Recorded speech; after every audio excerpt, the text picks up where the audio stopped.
ಬೆಳಗಾವಿ ಜಿಲ್ಲೆಯ ಚೆನ್ನಮ್ಮನ ಕಿತ್ತೂರು ತಾಲೂಕಿನ ಹುಣಶಿಕಟ್ಟಿ ಗಂಗಾಂಬಿಕಾ ದೇವಸ್ಥಾನ ಆವರಣದಲ್ಲಿ ಮಹಿಳಾ ಮತ್ತು ಮಕ್ಕಳ ಅಭಿವೃದ್ಧಿ ಇಲಾಖೆಯ ವತಿಯಿಂದ ಪೋಷಣಾ ಅಭಿಯಾನ ಕಾರ್ಯಕ್ರಮ ನಡೆಯಿತು.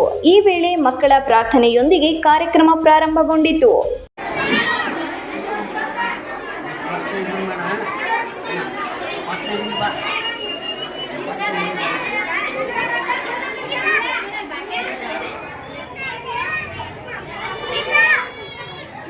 ಸಸಿಗೆ ನೀರು ಹಾಕುವ ಮೂಲಕ ಪರಿಸರ ಜಾಗೃತಿಯೊಂದಿಗೆ ಗರ್ಭಿಣಿಯರು ಸೀಮಂತ ಕಾರ್ಯಕ್ರಮ ಮತ್ತು ಅನ್ನಪ್ರಾಶನ ಕಾರ್ಯಕ್ರಮ ಹಾಗೂ ಮಕ್ಕಳ ಹುಟ್ಟುಹಬ್ಬ ಕಾರ್ಯಕ್ರಮ ಅಂಗನವಾಡಿ ಮಕ್ಕಳಿಂದ ಸಾಂಸ್ಕೃತಿಕ ಕಾರ್ಯಕ್ರಮ ನಡೆಸಲಾಯಿತು.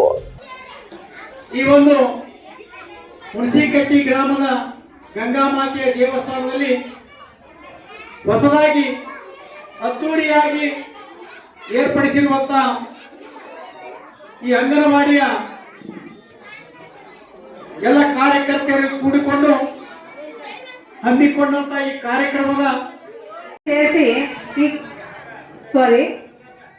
5 ಅಂಗನವಾಡಿ ಕಾರ್ಯಕರ್ತರು ಎಲ್ಲ ಸೇರಿ ಈಗ ಹೆಂಗ್ ಅನ್ಸಾಕತೈತೆ ಅಂದ್ರೆ ನಿಜವಾಗ್ಲೂ ಇಲ್ಲಿಂದ ನಿಂತು ನೋಡಿ ನಮ್ದ ಇಂಡಿಯಾ ಮ್ಯಾಪ್ ನೋಡ್ದಂಗ ಆಗತೈತಿ.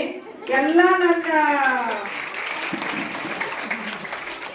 ನನ್ನ ಗ್ರಾಮಸ್ಥರು ಎಲ್ಲರೂ ಇಲ್ಲೇ ಅದಾರ ಅನ್ಸುತ್ತ. ನನಗೆ ನಿಜವಾಗ್ಲೂ ಬಹಳ ಖುಷಿ ಆಗುತ್ತೆ. ಯಾಕಂದ್ರೆ ಈಗ ರುದ್ರ ಸ್ವಾಮಿಗಳು ಅಲ್ಲಿಲ್ಲ, ಇಲ್ಲೇ ಅದಾರಂತೆ. ನಾನು ಹೌದಿಲ್ಲ? ಎಲ್ಲ ಕಾರ್ಯಕ್ರಮದಲ್ಲಿ ಎಸಿಡಿಪಿಒ ಶ್ರೀಮತಿ ಶ್ರೀದೇವಿ ಕುಂಟೋಜಿ, ಅಂಗನವಾಡಿ ಮೇಲ್ವಿಚಾರಕಿ ಚೆನ್ನಮ್ಮ ನಾಯಕ್ ಹಾಗೂ ಹುಣಶಿಕಟ್ಟಿ ಗ್ರಾಮ ಪಂಚಾಯಿತಿ ಉಪಾಧ್ಯಕ್ಷರು ಮತ್ತು ಸದಸ್ಯರು ಮತ್ತು ಪ್ರಾಥಮಿಕ ಆರೋಗ್ಯ ಇಲಾಖೆಯವರು ಹಾಗೂ ಅಂಗನವಾಡಿ ಸಹಾಯಕಿಯರು ಹಾಗೂ ಎಲ್ಲ ಆಶಾ ಕಾರ್ಯಕರ್ತೆಯರು, ಹುಣಶಿಕಟ್ಟಿ ಗ್ರಾಮದ ಎಲ್ಲ ಗುರು ಹಿರಿಯರು ಹಾಗೂ ಗ್ರಾಮಸ್ಥರು ಉಪಸ್ಥಿತರಿದ್ದರು.